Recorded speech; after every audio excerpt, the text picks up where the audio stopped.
आज का जो हमारा टॉपिक है वो है कि म्यूचुअल फंड में इन्वेस्टमेंट कैसे करें। तो म्यूचुअल फंड में निवेश करने के लिए दोस्तों अलग अलग स्टेप्स होते हैं जो आपको उठाने पड़ते हैं। सबसे पहला स्टेप्स दोस्तों आपको जो है वो उठाना है। क्या उठाना है ये जानकारी आपको मिल जाएगी इस वीडियो में। तो चलिए स्टार्ट करते हैं।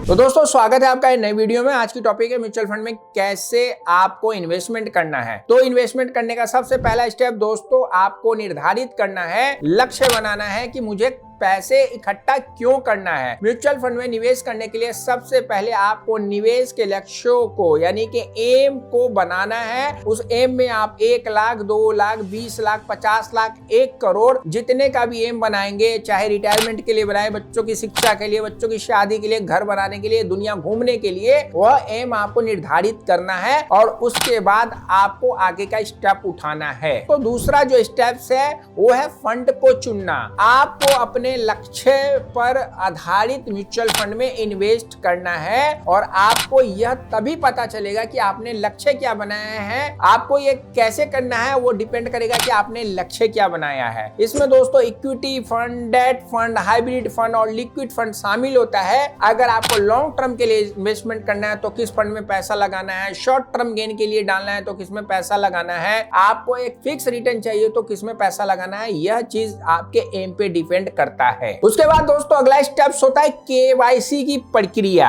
यानी कि म्यूचुअल फंड में निवेश करने के पहले आपको केवाईसी यानी कि नाउ योर कस्टमर की प्रक्रिया को पूरा करना होगा। इसमें पैन कार्ड, आधार कार्ड और अन्य दस्तावेज जैसे वोटर आईडी, पासपोर्ट, इन सारी चीजों पे नाम आपका एक जैसा होना चाहिए। आपका मेल आईडी, आपका मोबाइल नंबर होना जरूरी है। आपके आधार कार्ड से, आपके पैन कार्ड से आपका मोबाइल नंबर लिंक होना चाहिए। कोई भी नाम का आपका स्पेलिंग मिसमैच नहीं होना चाहिए। डेट ऑफ बर्थ आपका एक ही होना चाहिए। ये नहीं कि आधार पे अलग है, पैन कार्ड पे अलग है। आपका ये चीज अगर एक भी इधर उधर हुआ तो आपका केवाईसी नहीं होगा और केवाईसी नहीं हुआ तो आपका अकाउंट म्यूचुअल फंड का नहीं खुलेगा और अगर नहीं खुलेगा तो आप इन्वेस्टमेंट नहीं कर पाएंगे। तो केवाईसी क्या होती है? इन्वेस्टमेंट करने से पहले आपको इन सब चीजों को ठीक कराना कैसे है आपको नहीं मालूम है तो इस वीडियो को बना रखा है, आप जाके देखेंगे तो पता चल जाएगा कि कैसे केवाईसी की जाती है। केवाईसी करने के बाद दोस्तों अब आपकी बारी है फंड हाउस को चुनने की कि किस फंड हाउस में आपको पैसा लगाना है और किस फंड में पैसा लगाना है। म्यूचुअल फंड में निवेश करने के लिए एक भरोसेमंद फंड हाउस का चयन करना बहुत ही टेढ़ी खीर होती है, लेकिन दोस्तों आपकी जरूरतों को पूरा करने के लिए इन्वेस्टमेंट कंसल्टेंट या फाइनेंशियल एडवाइजर होते हैं और जिन्होंने एनआईएसएम का एग्जाम करने के बाद आप लोगों को सलाह मशवरा करने की कुव्वत आ जाती है। दोस्तों मैं भी इस काम को करता हूं, मैंने भी एनआईएसएम का एग्जाम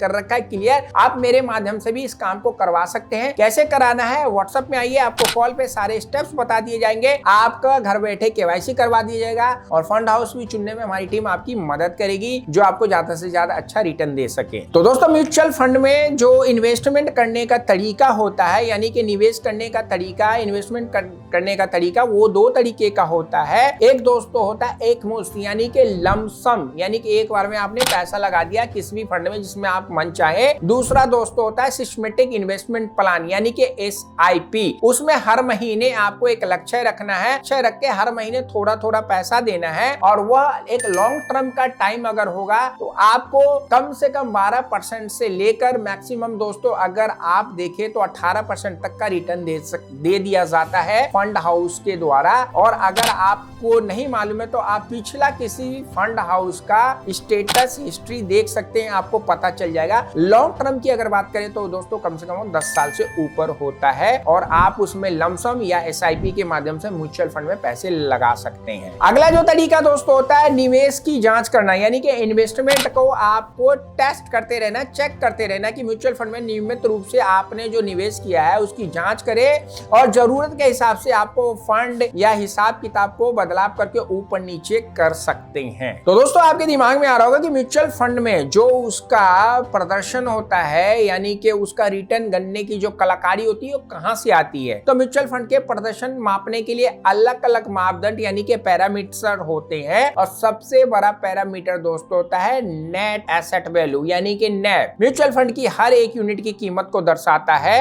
इसे फंड की कुल संपत्ति से कुल देनदारियों को घटाकर और यूनिट्स की संख्या से विभाजित करके गणना किया जाता है। मान लीजिए अगर आपने 10 रुपए के हिसाब से एक यूनिट खरीदा और आपने अगर 1000 रुपए दोस्तों लगाया, तो 10 रुपए के हिसाब से आप हिसाब लगा लीजिए कि आपको 100 यूनिट मिल जाएगी। 1000 रुपए लगाने पे 10 रुपए के हिसाब से 100 यूनिट मिल जाएगी। और सपोज करो कि अगले महीने भी आपने 1000 लगाया और उस टाइम अगर उस यूनिट की वैल्यू दोस्तों 20 रुपए हो गई है, तो पहले जो 100 मिला था इस महीने आपको 50 मिलेगा और उसकी वैल्यू दोस्तों हो जाएगी 20 रुपए के हिसाब से। लेकिन अभी आपके पास टोटल यूनिट्स जो दोस्तों हो जाएगी वो हो जाएगी दोस्तों 150 यूनिट, और आपका जो इनकम होगा दोस्तों 150 गुना 20 होगा, यानी कि आप गुना करके आप देखेंगे तो आप प्रॉफिट में आ जाएंगे। तो यह नेट एसेट वैल्यू नेव जो है एक उसका पैरामीटर्स होता है तुलना करने की। अगला होता है दोस्तों रिटर्न का। म्यूचुअल फंड के रिटर्न को अलग अलग टाइम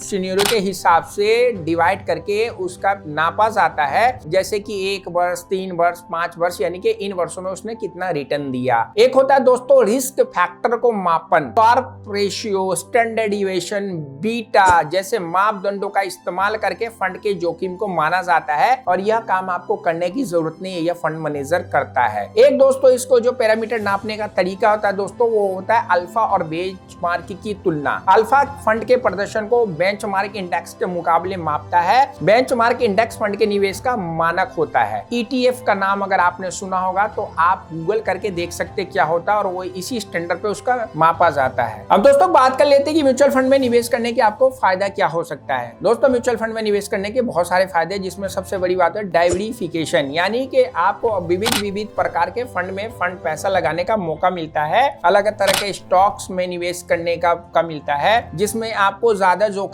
के साथ साथ ज्यादा रिटर्न भी मिलता है। स्टॉक में विविधता होने से एक स्टॉक अगर खराब भी हो गया तो दूसरा पे उसका प्रभाव नहीं पड़ता। आप सपोज कर लीजिए कि आपने पैसा लगाया और आपके फंड मैनेजर ने उस पैसे से 10 स्टॉक्स में पैसे लगाए, 5 अच्छा परफॉर्मेंस कर रहा है, 5 जो होता है उसमें से खराब प्रदर्शन कर रहा है, 2 अच्छा कर रहा है, तो इसमें मिला जुला के आपका रिटर्न जो है फंड मैनेजर अच्छा ही बना के देगा। और क्योंकि इसमें अलग अलग स्टॉक्स है, मतलब कोई बैंकिंग का स्टॉक है, कोई इंजीनियरिंग का स्टॉक है, कोई गवर्नमेंट का स्टॉक है, तो ये सारी चीजों को देखते हुए फंड मैनेजर पैसे लगाता है। कोई अगर नीचे भी गिरता है तो कोई ऊपर जाता है, तो मिला जुला के वो अच्छा रिटर्न आपको दे देता है, क्योंकि यानी कि डाइवर्सिफिकेशन की इसमें कलाकारी होती है। आपको पता है कि इसमें एक्सपर्ट के द्वारा यानी कि फंड मैनेजर के द्वारा इसको कंट्रोल किया जाता है। जिनके पास निवेश इन्वेस्टमेंट करने की गहरी समझ और अनुभव होता है, वह बाजार की स्थिति के अनुसार अपनी रणनीतियों को समायोजित करके आपके पैसों को लगाता है। मान लीजिए इंडिविजुअली शेयर मार्केट में पैसा लगाने जाए और एक शेयर की वैल्यू मान लीजिए 100 रुपए है, आप लगाएंगे, आपको ये नहीं पता कि वो घाटे मतलब सस्ता ले रहे हैं महंगा ले रहे हैं। मान लो आपने ले लिया, उसकी वैल्यू 200 रुपए हो गई तो आपकी बल्ले बल्ले, उसकी वैल्यू 50 रुपए हो गई तो आप हो गए थल्ले थल्ले। आपको पता नहीं कब उसे खरीदना है कब बेचना है। तो ये आप अगर खुद करेंगे तो आपको दिक्कत हो जाएगी, क्योंकि इसमें बहुत रिसर्च की जरूरत होती है। एक फंड मैनेजर के पास बहुत गहरा रिसर्च और उसकी बहुत बड़ी टीम होती है जो इन कामों को करती है। तीसरी बात कर ले दोस्तों, इसमें एक फायदा और है म्यूचुअल फंड में, वो है लिक्विडिटी। म्यूचुअल फंड में निवेश करने वालों को अपनी यूनिट्स को किसी भी समय बेचने की सुविधा होती है। इंश्योरेंस की तरह लॉकिंग पीरियड नहीं होता है, या किसी PF की तरह या सुकन्या की तरह एक लॉकिंग पीरियड का टाइम नहीं होता है। वो जब चाहे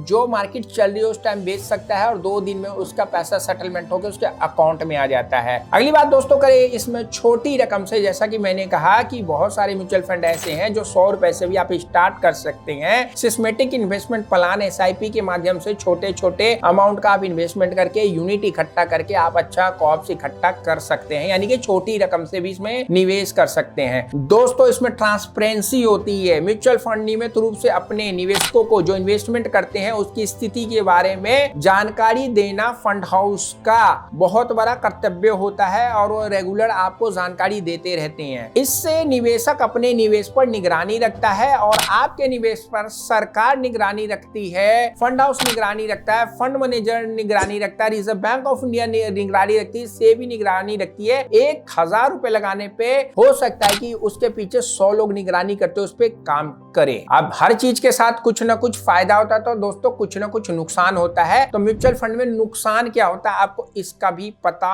होना चाहिए। हर निवेश की तरह म्यूचुअल फंड में भी निवेश करने के कुछ जोखिम होते हैं जो आपको पता होना चाहिए। बाजार का जोखिम सबसे पहला, यह इक्विटी यानी कि शेयर मार्केट में म्यूचुअल फंड स्टॉक मार्केट के प्रदर्शन पर निर्भर करता है, जिससे बाजार में उतार चढ़ाव के कारण जोखिम होता है। आज अगर मार्केट ऊपर गई तो आपके यूनिट्स की वैल्यू बढ़ जाएगी, अगर कल मार्केट नीचे आई तो आपके यूनिट्स की वैल्यू घट जाएगी, क्योंकि आपका पैसा जो है बाजार के स्टॉक में लगा हुआ है। दूसरा दोस्तों होता है क्रेडिट जोखिम। डेट फंड में ज्यादातर यह देखा जाता है। इसमें डेट म्यूचुअल फंड में निवेश करने के बॉन्ड्स को डिफॉल्ट का जोखिम होता है, यानी कि आपने सरकार के किसी काम में पैसा लगाया और वो काम खराब हो गया, पुल के उसमें पैसा लगाया, पुल गिर गया, सड़क टूट गया, भूकंप आ गया, तो दोस्तों उसमें उसकी रेटिंग घट जाती है, जिसे क्रेडिट जोखिम कहा जाता है। अगर बॉन्ड जारी करने वाली कंपनी अपनी भुगतान क्षमता को यानी कि भुगतान करने की समर्थता जो होती है उसको खो देती है, उसकी कंपनी घाटे में चली जाती है, तो जो आपने इन्वेस्टमेंट किया है उसको भारी नुकसान हो सकता है। ब्याज दर का जोखिम यानी कि रेट ऑफ इंटरेस्ट का जोखिम। डेट फंड की जांच करने पर ही ब्याज दरों के बदलाव का असर पड़ता है। अगर ब्याज दरें बढ़ी तो आपके बॉन्ड की कीमत गिर सकती है, जिसमें फंड का प्रदर्शन काफी प्रभावित होता है। तो दोस्तों इन्फ्लेशन को बीट करने वाला पैसा अगर उसे बीट न कर पाए तो यह भी बाजार की जोखिम ही कहलाता है। लिक्विडिटी का जोखिम, जैसे मैंने बोला कि आप इसको कभी भी रिडीम कर सकते हैं। कुछ म्यूचुअल फंड में निवेश किए गए स्टॉक को आसानी से कैश करा जा सकता है, जो कि लिक्विडिटी कहलाता है, और लोग लालची होते हैं, इमरजेंसी होते ही स्टॉक में से वो पैसा निकाल लिया और उनका जो एम जो है वो टूट जाता है, एक तरलता की जोखिम कहलाता है। तो ये भी एक जोखिम है। तो दोस्तों मिला जुला के अगर बात करें तो म्यूचुअल फंड एक निवेश करने का बहुत ही आकर्षक विकल्प है, जो निवेशकों को डाइवर्सिफिकेशंस का, प्रोफेशनल्स, मैनेजर्स और लिक्विडिटी प्रदान करने की क्षमता प्रदान करता है। कुछ जोखिम है जिसे समझना आपको आना चाहिए, और सही फंड का चयन करके नियमित जांच करके निवेश के लक्ष्यों के प्रति जागरूक होकर म्यूचुअल फंड में अगर आप पैसा लगाते हैं तो दोस्तों एक दिन ऐसा आएगा कि आप जितना सोचेंगे उतना ही म्यूचुअल फंड आपको रिटर्न देगा। आशा करता हूं इस वीडियो में जो जो इन्फॉर्मेशन आपको मिली अच्छी लगी होगी। चैनल पर सब्सक्राइब करके बेल बटन दबाइए ऐसी वीडियो को देखने के लिए। आने वाले टाइम में हम आपको कुछ फंड्स के बारे में बताएंगे कि उसमें कितना पैसा लगा के आप कितना अपने एम को पूरा कर सकते हैं। रखेश का ख्याल, सी यू।